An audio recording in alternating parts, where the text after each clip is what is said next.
Muito bem. Começando mais um episódio do Vozes do Planeta. Nós estamos fazendo os registros da pandemia.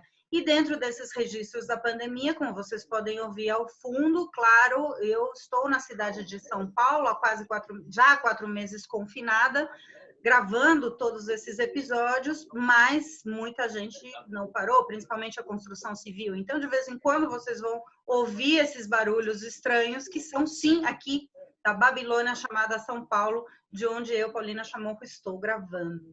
Hoje eu vou ter o enorme prazer de ter duas convidadas para dialogarmos sobre o oceano, dialogar sobre navegação, dialogar sobre ser mulher e velejadora e sobre um novo livro que acaba de sair e que eu acabo de receber em casa, para quem está vendo no vídeo, pelo YouTube. Eu estou falando agora, e você que está nos ouvindo, eu estou falando do livro Mulheres Velejando pelo Mundo, que acaba de chegar, o relato de 14 mulheres com grandes experiências no mar. Tem umas imagens incríveis. E hoje, então, as minhas entrevistadas são duas dessas autoras desses textos que estão nesse livro, que é a Cris Amaral e a Tati Zanardi. Eu já estou chamando assim íntima. Tudo bem, meninas? Tudo bom, Tati? Tudo bom, Paulina? Um prazer. Agradecemos o convite. Cris, tudo jóia? Obrigada. Tudo ótimo, tudo ótimo. Desde aqui do fim do mundo, gelado, frio e no silêncio absoluto. Que incrível. Em contraponto aqui, essa barulheira batistaca que eu me encontro neste momento. E, Tati, você está falando com a gente de onde? Eu estou falando de Curaçao, aqui do Caribe. E também fiquei presa desde fevereiro, passei 4 meses presa nas Ilhas Virgens Britânicas, e aí viemos para Aruba e para Curaçao para fugir da época de furacões do Caribe. Então, agora a gente continua aqui no sul do Caribe até novembro, mas também aqui tem uma certa liberdade, porque não tem casos nas ilhas, em Curaçao não tem nenhum caso, então tá ótimo, a gente está podendo circular. Mas estamos aqui sem poder ir para o Brasil, direto no barco, então sentindo bastante também. Bom, vamos então começar. Vou começar primeiro tratando do livro, né? Que é o que me fez convidá-las, porque tem umas reflexões, então vou a partir da temática do livro. Como é que chegou esse convite para vocês? Né? Tem a organizadora, a Silvia Nemer, né? que organizou, né? Tem histórias incríveis, e por mais que você possa imaginar, né? Vendo assim a capa, Mulheres Velejando pelo Mundo, que vai ter uma ordem, e para minha surpresa, não tem uma ordem. São textos grandes, são textos curtos, são textos contando pequenos episódios, são textos, os dois, né, textos iniciais de vocês, por acaso, são nesse formato, né? O da Cris é bem curtinho, mas muito emocional, o da Tati contando de uma experiência específica em uma regata. Então, bora falar primeiro do livro. Como é que chegou esse convite para vocês e como vocês se organizaram? Que histórias vocês estão contando para a gente? Cris, pode começar. Bom, o livro, a Silvia, a Marisa, a Márcia, que já não está mais aqui, começaram a falar do livro, conseguiram se juntar, porque elas já tinham escrito um de mulheres andando de moto, e aí vamos fazer da vela, porque a gente gosta de velejar. E eu fui chamada por uma amiga da Jurema, que também está no livro, e essa minha amiga não está no livro, me chamou para participar. Então, a gente criou um grupo do WhatsApp e ficava na conversa, vamos fazer, e mandávamos trechos de histórias, né? E vão fazer isso e combinar, e no final cada uma mandou 2 histórias, quem tinha história pequena mandou 3, 4, né? Aí, e resolvemos que tinha que ter foto também, porque o nosso mundo é lindo, maravilhoso, perder isso ia ser uma bobagem.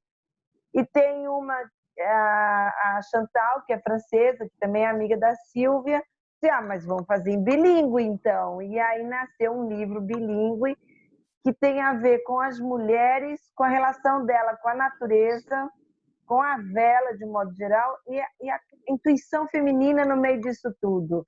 Porque a nossa relação com a natureza é muito próxima na vela. A gente está mergulhado dentro, né? Aquela coisa, o vento, os mares, tudo isso interfere na nossa vida o tempo inteiro.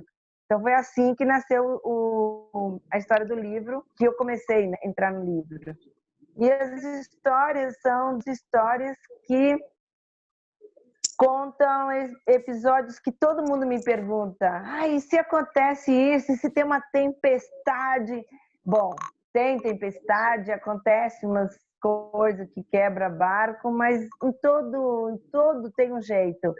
E dizem que eu conto de forma leve, né? Mas assim, é porque você pode resolver as coisas, você tem como resolver. Então é a minha relação com o mar do jeito que eu sou apaixonada pelo mar, pela vela, pelo vento e lidar com essas coisas que são difíceis, né? Tipo assim, uma tempestade e que eu tive que tirar as velas e ficar à deriva lá esperando o vento passar e todo mundo, e aí, espera, a tempestade está lá de fora, né? E eu tô do lado de dentro sequinha, vamos esperar. Então é mais ou menos isso, a gente conta que é difícil, mas é bom. Tati, e você? O que você me conta dessa experiência do livro? Você já tinha também escrito, de alguma maneira, livros, enfim, alguma participação assim? Eu tinha já escrito bastante assim em blog, em posts, artigos, a gente tem os nossos blogs, e aí eu fui convidada pela Cida, que é uma das coautoras também, e ela foi nossa hóspede aqui no Ocean Eyes, na região de Bonaire, passou uma semana com a família a bordo, foi super gostoso com os filhos, o marido, e eles tinham um barco a motor, e depois da experiência de velejar, eles voltaram para o Brasil e compraram um catamarã à vela, que tem até hoje, então ela entrou realmente de cabeça no mundo da vela. E aí, quando ela me chamou, eu falei, nossa, que ideia incrível, né? E eu acho que uma das coisas bacanas do livro, que até você comentou sobre os textos serem variados, é que, assim, a gente fala muito dessa nossa sensação de liberdade no mar, né?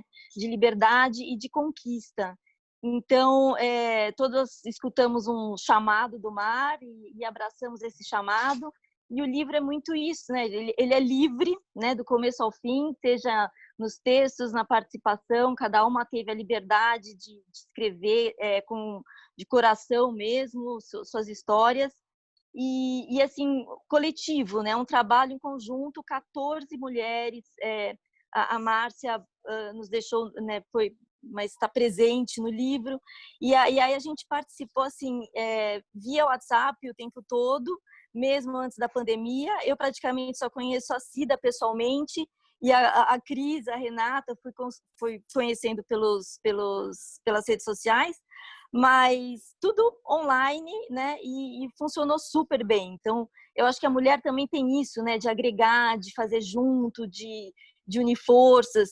Então, nesse mundo que também é predominantemente masculino, a gente achou importante contar nossas histórias até para que outras mulheres se inspirassem.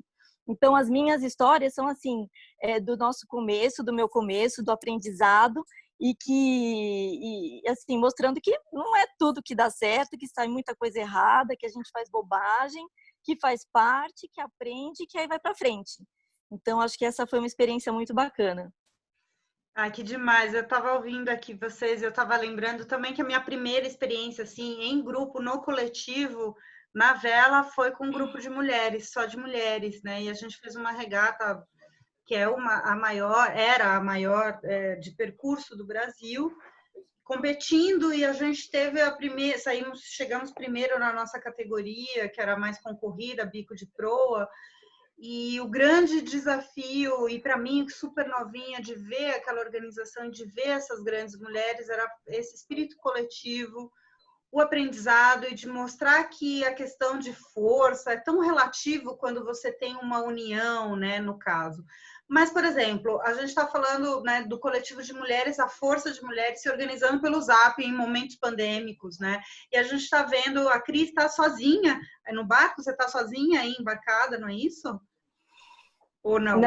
Não estou sozinha, Fala não. agora da questão de solidão, isolamento e as primeiras relações com, não só com o mar, mas com uma embarcação, né? Que é um outro momento, né? Tem as apaixonadas pelo mar, mas tem os apaixonadas por estar embarcada. Sim, é praticamente um vício. Eu moro a bordo há 21 anos, né? Meu barco é um barco de 6,5 metros, ele não tem motor, viajei a costa do Brasil toda, sou realmente louca com isso. Mas eu fiz esse projeto quando eu vim para cá em 2018, um amigo meu que tinha um barco francês, um Dufaux 29, sem isolamento térmico e sem aquecimento. Tem que falar isso porque aqui é muito frio. E falou assim, olha, tá muito difícil aqui navegar sozinho, você não quer me dar a mão porque você não conhece aqui? E eu juntei todas as minhas amigas que têm roupa de frio de verdade, peguei e vim embora.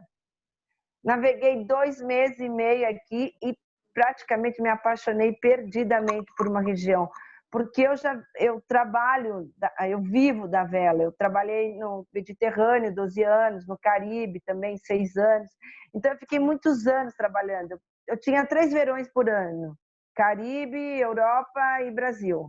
E aí chego aqui num outono que para mim era praticamente a Sibéria, né, para ter uma ideia de tanto que é frio, e me apaixonei porque aqui a natureza é o que sempre foi.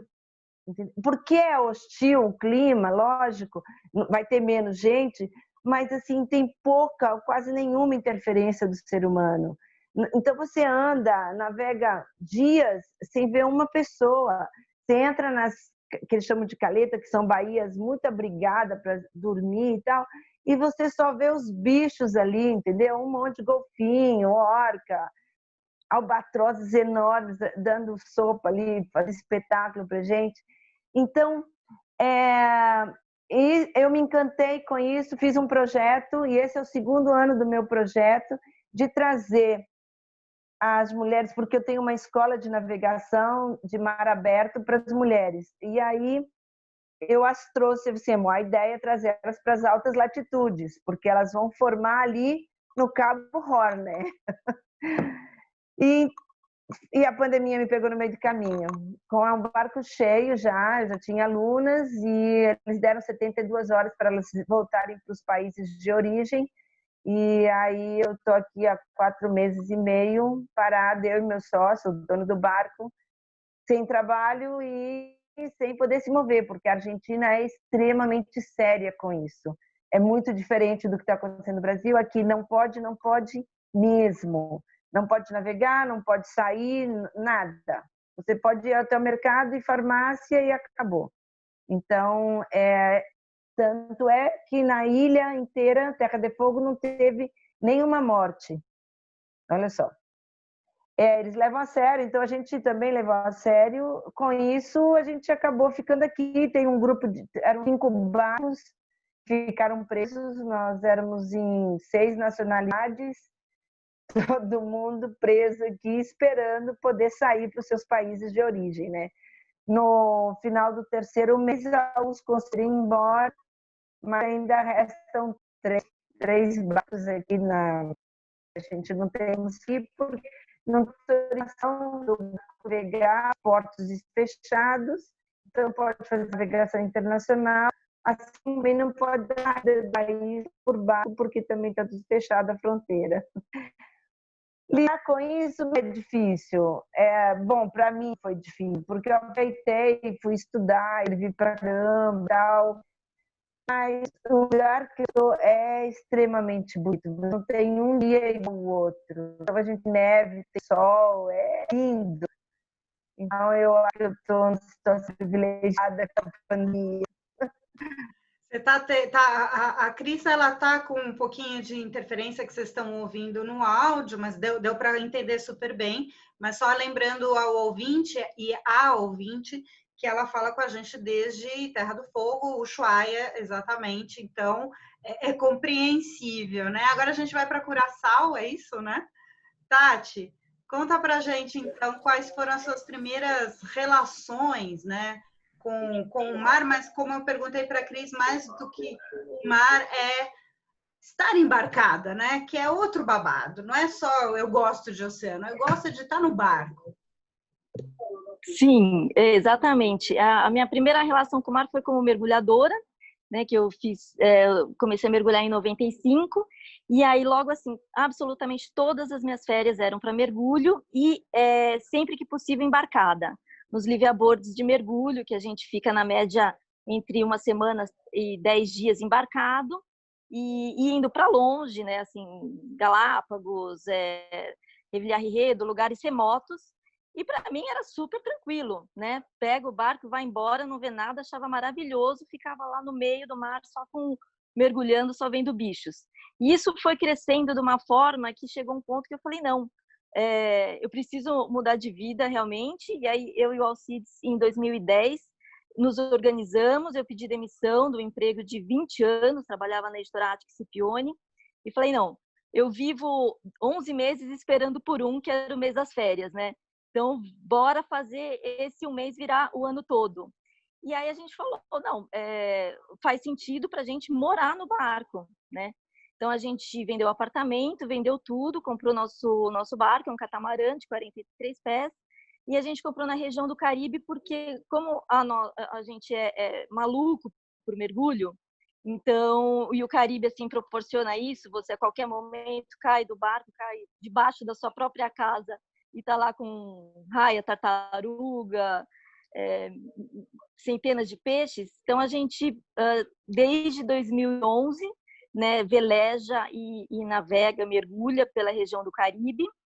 E na pandemia, a gente estava nas Ilhas Virgens Britânicas. Então, entre fevereiro e junho, também a gente teve bastante restrição, não podia navegar, tinha que ficar no mesmo lugar. E nos 2 primeiros meses também não podia nem ir no supermercado. Então, foi muito bacana que, assim, a pandemia também me trouxe uma experiência interessante, que foi de comunidade de barcos. O pessoal, isso é bem conhecido, né, que essa relação com a natureza e com a vida a bordo faz com que as pessoas sejam amigas e se ajudem, e é uma coisa autêntica, independente de qualquer coisa.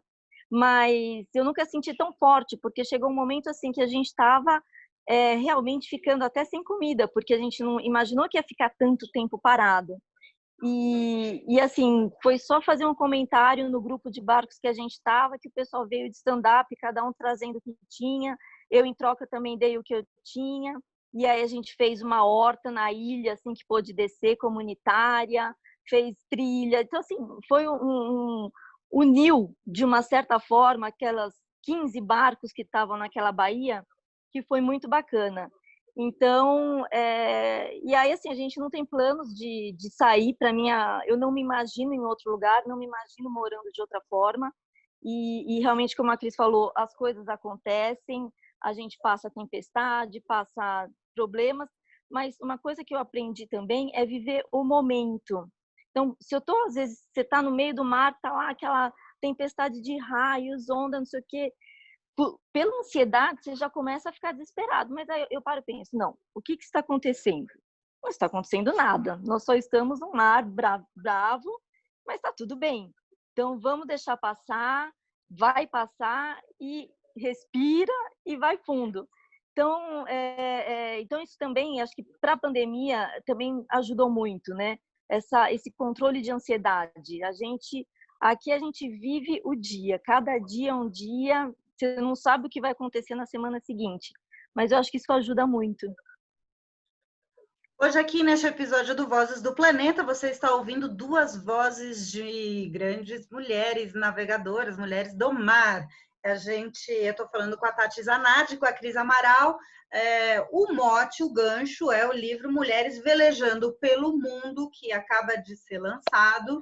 E, claro, eu falo que é o gancho porque a gente já está navegando por os outros ambientes. E é muito, você que está só nos ouvindo aqui no podcast, é muito característico a roupa com que elas estão, dos lugares onde elas estão falando, né? A Tati acabou de falar, né, Caribe, falou de mergulho, né, tartarugas, lindo, maravilhoso. Ela tá, né, com uma alcinha de biquíni que eu tô vendo, um bronzeado incrível, né? E a Cris falando com a gente de Ushuaia, toda encapotada, né, com uma blusa de lã, parece, né? Então, São Paulo. Bom, e vocês que estão só nos ouvindo aqui no podcast, né? As meninas, a Tati Zanardi e a Cris Amaral, eu estou conversando com elas são uma das 14 autoras do livro que acaba de ser lançado, Mulheres Velejando pelo Mundo. E a gente está falando já não só do livro, mas, enfim, sobre navegação, navegando mesmo por outras águas nesses registros da pandemia que eu estou fazendo. E cada uma das meninas está com seu traje local, né? Ou seja, a Tati, que tá, né, acabou de falar do Caribe, né? De tudo isso, ela tá de biquíni, né? Com uma camiseta, mas com uma alcinha de biquíni, toda bronzeada, toda linda. A Cris também toda linda, mas toda encapotada, porque ela tá falando com a gente do continente sul-americano. E eu aqui de São Paulo, então, contando para vocês. Meninas, são 3 temas que eu queria abordar com vocês agora. A gente acabou de falar, cada uma de vocês falou um pouco do momento, né, pandêmico, acho que a gente pode começar por aí, que eu queria ouvir uma reflexão de vocês no que é aprendido, né, vivendo a bordo, né, muito a gente fala de aprender a só usar o que tem, as duas falando da questão do tempo, que eu acho que é fundamental, de entender o tempo que a gente tem, o tempo da natureza, de que a gente chegou no momento que a gente chegou por tentar acelerar os tempos das coisas, né, para ter mais produção, para ter mais coisas, enfim. São reflexões muito importantes. E se vocês têm aprendido mais coisas nessa pandemia, estando obrigatoriamente agora, né, confinadas, né? E quais seriam esses aprendizados? Cris, o que você conta para gente? Tempo para pensar. Sim, o que... Não precisa muito, não. Porque você aprende num barco que menos é mais e não é clichê. Você não tem espaço para guardar as coisas. Então, você não pode carregar.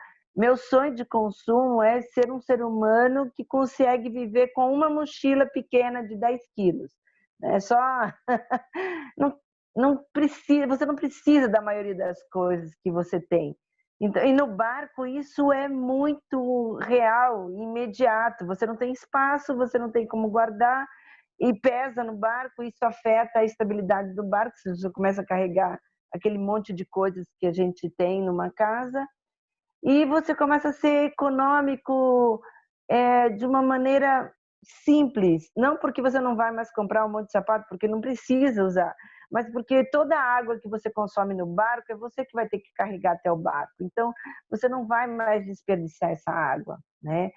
Toda a energia que você consegue produzir no barco com, que a gente chama energia limpa, com eólico ou painel solar, ela é armazenada nas baterias que você tem, mas o seu consumo também tem que ser controlado. Você não pode consumir muito, porque você tem uma produção e um armazenamento menor.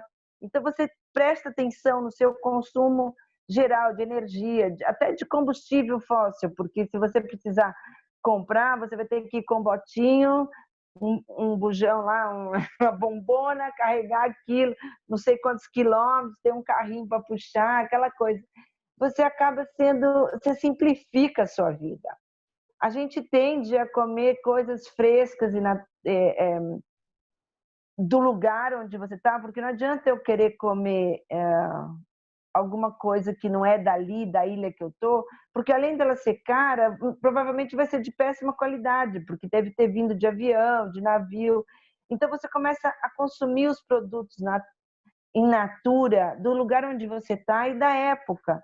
E você começa a dar valor a essas coisas, porque eles têm outros sabores, você começa a conhecer a cultura local, porque você começa a se alimentar com as coisas locais. Isso é fantástico, porque você está interagindo com o meio ali, com as pessoas que você conhece, com as histórias que elas te contam, e aprende receitas super legais, e isso é ótimo. E a gente deixa para o consumo essas coisas naturais, porque quando navegando não tem isso acaba mais rápido, né? Então a gente aproveita o que a gente tem e aproveita em todos os sentidos, não só o tempo, as pessoas que conhecem. Uma vez eu estava no meu barco sozinha e veio um casal que tinha volta ao mundo. Eu olhava os deles, nossa, que veio lá, né? Eu assinei, tinham dado volta ao mundo, tudo, conheciam tudo, e eles, eu pensando, eu tinha sido de Angra e ido para Bahia só. E eles ficaram no meu barco querendo me conhecer, porque eu sozinha no meu barco, eu não, eu que sou fã. E aí me receberam de um jeito, sabe? Um jeito, como se fosse de infância que se conheceu em 5 minutos. E eu aprendi no mar com eles exatamente porque era uma época que não tinha a internet em meio e lá. Então você não economiza a amizade, você não economiza a solidariedade. Você é ali inteiro, por inteiro, transparente, e tudo que você puder fazer por alguém, você faz ali, porque você não sabe a oportunidade que você vai ter de ver de novo, porque o navegador está sempre mudando de endereço. É livre e tem aquele bicho que quer mandar a gente embora para algum lugar. A gente está sempre querendo ir para um lugar. E então você tem grandes amigos espalhados no mundo. Hoje eu conheço gente no mundo inteiro, porque essa solidariedade existe entre nós. E logo que eu comecei na vela, eu fui muito ajudada. Hoje eu consigo ser solidária e ajudar outras pessoas que estão começando, que não é a mesma pessoa que me ajudou, mas eu estou passando essa mesma energia para frente. É como se você rodasse isso, fizesse um ciclo de energia legal, sabe? De você estar colocando uma coisa mais positiva no seu ambiente ali. E o mar traz isso, mesmo porque quem vai para o mar já tem que ter um pouquinho de, sim, uns parafusinhos soltos para poder balançar junto com a onda. Então a gente tem aquele denominador comum que é a natureza, que é o vento, que principalmente o desconforto. Você não tem aquele conforto, você não tem um banho de 20 minutos. Imagina, meu banho dura 2 minutos. Meio para molhar e 1,5 para enxaguar, acabou. Então, quando assim, você encontra gente que vive a mesma coisa que você, é solidária, igual a Tati falou agora. Não tem uma coisa, mas eu tenho sobrando, a gente vai lá e troca, porque uma hora alguém vai ter sobrando uma coisa que eu preciso e a gente vai trocando essas coisas. Eu acho que o que a gente aprende é todo dia, tá? Não foi só a pandemia, mas eu aprendi todo dia. Tati, maravilhoso, Cris, demais. Obrigada. Essas relações do tempo, né? E sobre como você usou tudo que você aprendeu estando no mar, estando embarcada, e o que você conseguiu entender que aprendeu agora, nesse período que está forçadamente, né, isolada? Eu acho que, assim, né, além de tudo que a Cris já comentou, né, da questão de quanto a gente pode viver com menos, de fato, a bordo, eu acho que uma coisa que foi muito bacana foram as conexões que surgiram, né? Então, eu acho que a gente, apesar de eu moro há 10 anos, né, desde 2011, quase 10 anos a bordo, e por incrível que pareça, a gente nunca tinha se reunido na família, online, ou mesmo assim, amigos. E eu acho que isso proporcionou com que a gente se conectasse de uma forma que o dia a dia corrido de antes não permitia. E não só em termos de familiares e amigos, mas em termos de projetos, né? Então, eu acho que pessoas com projetos em comum, com ideias em comum, a questão das lives e o que a gente está fazendo aqui agora. Então, eu acho que tudo isso é um movimento positivo que sai como um dos ganhos que a gente está tendo desse momento de reflexão forçada, mas que eu sempre acredito que sempre tem um bom motivo para as coisas acontecerem, e eu sempre quero tirar a melhor experiência do que eu vivi. E eu acho que, por incrível que pareça, se você analisar, essa parada geral proporcionou muito isso. Então, eu acho que para quem souber aproveitar para os grupos, para as interações que nasceram daqui, para projetos bacanas que estão acontecendo, você pega os próprios projetos da Liga das Mulheres e tudo que a gente está fazendo, o projeto do livro, um exemplo, que foi construído no meio disso tudo, a gente pode aprender, evoluir. E eu acho que, assim, na questão que você fala de ser, né? uma coisa que a vida embarcada me mostra muito. Nós somos o que somos, encontramos as pessoas e, essencialmente, a gente enxerga todo mundo como seres humanos.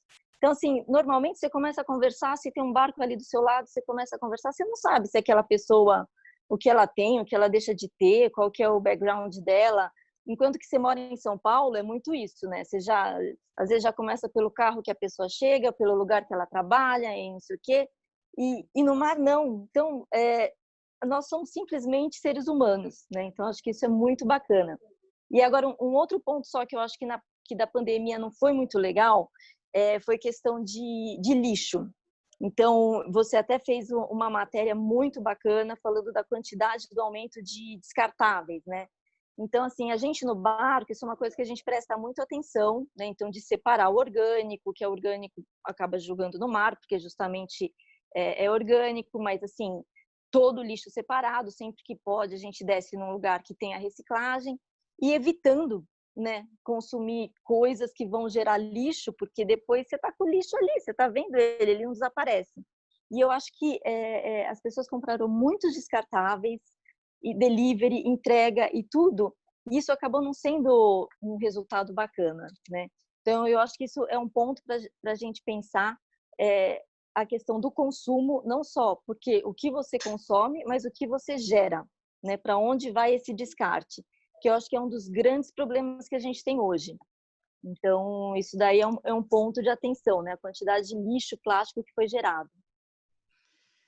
Interessante, pois é, né, Tati? Não já de outros carnavais a gente se conhece, né? Falando, eu, a louca do plástico, sempre que eu posso eu trato disso. A gente vem de uma série, inclusive, aqui em julho, né? Julho Sem Plástico, de uma série muito interessante de reflexões sobre isso, né? Não só a história do plástico, mas porque a gente está falando do plástico porque é o material que é predominante nesse período e sempre, né? Quando a gente fala de descartáveis. Agora, já vamos chegando para o final, infelizmente, mas assim, acho que esse é o convite, esse convite para a gente voltar, porque infelizmente essa pandemia não vai passar tão cedo, né? Para a gente poder voltar e refletir, acho que aprofundar. Então, esse meu último tema com vocês vai ser um convite para a gente desenvolver ele melhor também e dedicar um episódio inteiro só sobre isso, que é a questão da igualdade de gênero, né? Que é a questão de ser mulher, né? De ser mulher né, fazendo uma atividade como normalmente, né, não tem no senso comum, no imaginário coletivo, que sejam mulheres que estejam fazendo isso, né? Estar embarcado é uma delas, né? Embarcado, eu já falando errado, estar embarcada é uma delas, né? Eu tenho muito essa piração, né? E a gente tem muito disso porque a gente não tem espelhos visíveis, né? Tanto que é por isso que eu faço muito, não só um dos motivos que me ajudaram, junto com a Bárbara e a Leandra, a criar a Liga das Mulheres pelo Oceano, mas esse outro projeto que eu faço, que é o Mulheres na Conservação, falando só sobre mulheres à frente de pesquisas de conservação, porque eu acho que a gente precisa de mulheres para se inspirar, a gente precisa ver que existem mulheres que fizeram aquilo e que, enfim, e sempre existiram na história mulheres que fizeram, né, com muito mais dificuldade do que a gente agora e muito menos visibilidade do que a gente tem agora. Então, a questão da visibilidade, de mostrar o exemplo de mulheres é muito importante, né? E muitas de vocês falaram, associado a ser mulher, a questão da liberdade, né? E então, como é que vocês relacionam isso? Liberdade, né? As duas falaram disso, de uma maneira ou de outra, né? Associando a questão de estar no mar com liberdade. Então, liberdade, ser mulher e estar no mar, como é que elas se conectam, Cris? Bom, eu amo essa liberdade de poder escolher, de tomar decisão, de ir para onde eu quero, do jeito que eu quero. E nessas condições, o meio náutico no Brasil talvez ainda seja muito masculino, talvez na América do Sul seja masculino, porque na Europa não é assim. Tem milhares de mulheres navegando, comandantes, igual eu trabalho com isso, eu sou comandante de delivery, de barcos de charter, de escola, faço de regata. Então, assim, Lá eu me sentia uma das meninas, entendeu? Não era diferente. Exigiam de mim o mesmo tanto que me exigiam de um outro homem que ocupasse o mesmo cargo. Nunca foi facilitado isso para mim. E no Brasil, eu tinha essa mesma postura, entendeu? Porque eu comecei na vela sozinha, eu comecei tarde, eu comecei com 30 anos na vela, né? Eu aprendi, já era tarde, quer dizer, para quem quer isso como uma profissão e tal. E eu não acho que eu senti muito o preconceito, porque eu sou muito intrometida, eu entrava, ia lá e fazia. E se falasse comigo, recebia o troco na hora. E até que chegou um ponto que o meio náutico me tratava como um dos iguais, entendeu? Eu era um dos caras. Eu acabei deixando que isso acontecesse, porque isso me dava uma liberdade de colocar a minha opinião no lugar, entendeu? De eles verem meu trabalho. Até que quando eu comecei a ter espaço, aí sim eu comecei a buscar, que foi isso mais ou menos em 2003, quando eu voltei do Nordeste, é que eu abri essa escola que é só para mulheres, que elas eram donas do barco também, mas não sabiam fazer manobra, não sabiam velejar nem nada. E aí eu saía com elas e elas tinham autonomia, né? Porque o conhecimento e a liberdade que o barco te dá, ele vai te dar autonomia também de você ser um ser único, que você consegue sobreviver aonde você estiver.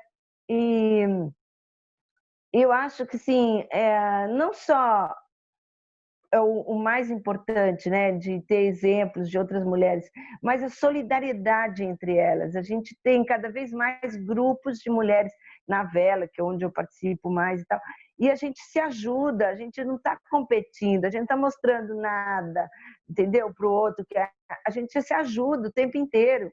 Tem uma com problema, vai lá, liga, dá previsão, ajuda aqui. Então, assim, a solidariedade que existe entre nós é praticamente natural, ela flui, né? Igual a gente, para quem tem uma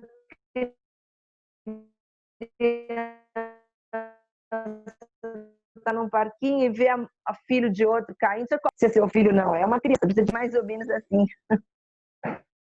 Demais, Cris, muito bonito.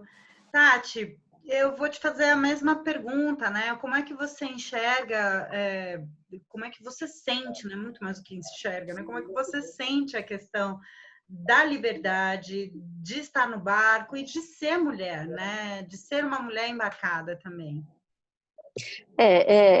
Eu acho que ser mulher embarcada tem um certo desafio nisso, principalmente, como a Cris comentou, acho que no Brasil ainda tem bastante preconceito, fora a gente sente bem menos, aqui é bem tranquilo, no Caribe também, a gente vê mulheres capitães de barcos de passeio, ou assim, muito comum, a mulher é a capitã e o marido é o chefe, não necessariamente o contrário. Então, eu acho que você poder ser protagonista de uma situação no mar faz todo sentido, porque é um lugar onde estou eu e Alcides, em alto mar. Eu aprendi a velejar ainda mais tarde que a Cris, aprendi com 40 anos. Era mergulhadora, mas velejadora foi só depois dos 40. Ele depende de mim também. Então, quando foi para eu me preparar para a gente mudar de vida, eu fiz os cursos, fiz curso de mestre, arraiz, capitão amador, porque eu não era assim, aquela coisa, estou acompanhando Alcides. Não, a gente nunca teve isso, né? Não, nós estamos exatamente iguais, no mesmo ponto, juntos, e eu acho que essa liberdade de você poder escolher, né, o que você independente do que os outros estão achando, depois que você conquista, você não volta para trás. Então, acho que para mim até às vezes complicado, assim, eu me imaginar voltando para a Terra ou tendo às vezes uma vida um pouco mais convencional, porque é um passo que você dá e que você descobre uma coisa que você não consegue voltar. Né? Então, eu acho que e acho que a mulher ainda leva isso com o seu olhar feminino, um pouco mais amoroso, aquela coisa que a gente sempre acaba tendo, como a Cris falou, de querer ajudar. Então, eu acho que é uma relação que é simbiótica, né? Mulher, liberdade e mar. E uma vez que você encontra o chamado, não tem volta. Então, eu encontrei debaixo d'água, passei para de cima d'água, e aí o pessoal fala, você não volta, você não dorme, você dorme sempre no barco, você não vem dormir em casa, quando conhece amigos. Eu falo, não, mas eu não quero sair do meu barco. Maravilhoso, maravilhoso. Meninas, obrigado por esses relatos, né? E obrigado por essas conexões hoje, por um momento, né? Vocês, ouvintes os ouvintes do Vozes do Planeta tiveram a oportunidade, então, de ouvir alguns relatos de duas mulheres embarcadas. Elas estão no barco, então, se você está só ouvindo a gente, recomendo vocês e acessarem no YouTube o Vozes do Planeta, porque vocês vão ver elas dentro do barco, cada uma delas batendo esse papo comigo. Hoje ouvimos a Tati Zanardi e a Cris Amaral, duas das 14 autoras do livro Mulheres Velejando pelo Mundo, pela editora... Ih, eu já nem enxergo mais aqui, mas que está escuro aqui já na... 7 letras. 7 letras, a editora? 7 letras. Perfeito. Como é que faz para comprar o livro? Vamos já deixar o serviço aqui. Bom, procura isso. Procura no Instagram ou no Facebook, Mulheres Velejando pelo Mundo, e lá tem um link para compra online. Não, agora deu certo. Ouvir? Agora deu certo. Então, a Cris estava deixando, então, que já existe no Facebook, eu já estou seguindo, e no Instagram, Mulheres Velejando pelo Mundo. Lá tem um link, né? Link na bio, para você ir lá e comprar o livro, então, direto. Vale muito a pena. São relatos fora de ordem, muito emocionais. Eu acho que esse é o gosto mesmo da história. E para a gente encerrar, eu queria que vocês deixassem cada uma um recado, né? Eu sei que é um pouco clichê isso, deixa o seu recado e tal, mas eu acho que tem o lado poético, que é a última coisa que a gente não vai conseguir abordar aqui, mas eu deixo então essa oportunidade na despedida de vocês, o lado poético que o mar nos dá, né? Não só agora, né? Provando isso num livro com diferentes cores e sabores, né? Escrito por diferentes mulheres e diferentes experiências, mas tem um momento que o mar, eu gosto muito de dizer o que o mar traz para você, e eu acho que o oceano nos faz ainda sonhar. É o ambiente que ainda nos possibilita, mesmo não estando nele, sonhar, né? Então, tem esse lado poético extremamente forte, né? Relacionado com o emocional, e sendo mulher, mulheres de marés, lua, enfim, toda essa coisa toda. Queria agradecer, então, a participação hoje de vocês e, nessa despedida, então, deixar esse recado do que o oceano representa para vocês. Cris. Bom, obrigada a você pela oportunidade, muito obrigada. Gostei de te conhecer e lembrar que a gente já se conhecia.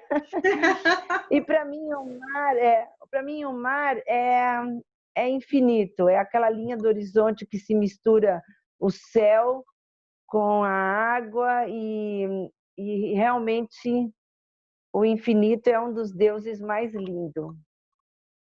É isso. Obrigada, Cris. Tati, muito obrigada, querida. Obrigada pelo convite, adorei estar aqui com vocês. E para mim o oceano é vida. Eu me emociono às vezes só de estar ali olhando o pôr do sol, olhando o mar. Ele me faz me sentir viva todo momento, tanto nos momentos tristes, nos momentos difíceis, nos momentos alegres, mas eu lembro de todos esses momentos. Então, assim, ele representa a vida e a vida que representa mesmo para a gente, né? Nós dependemos dele. Então, toda a vida marinha, o ar que a gente respira, o carbono que ele absorve, a gente tem que cada vez estar mais atento a isso, que nós dependemos desse oceano do jeito que ele foi criado, né? E que a gente precisa tentar restaurar o quanto puder dessa vida. Muito bem, com isso encerramos mais um episódio do Vozes do Planeta. Lembrando que você pode acessar essa e as outras edições em um monte de canais aí de replicadores de podcast pelo YouTube. Até a próxima. Tchau.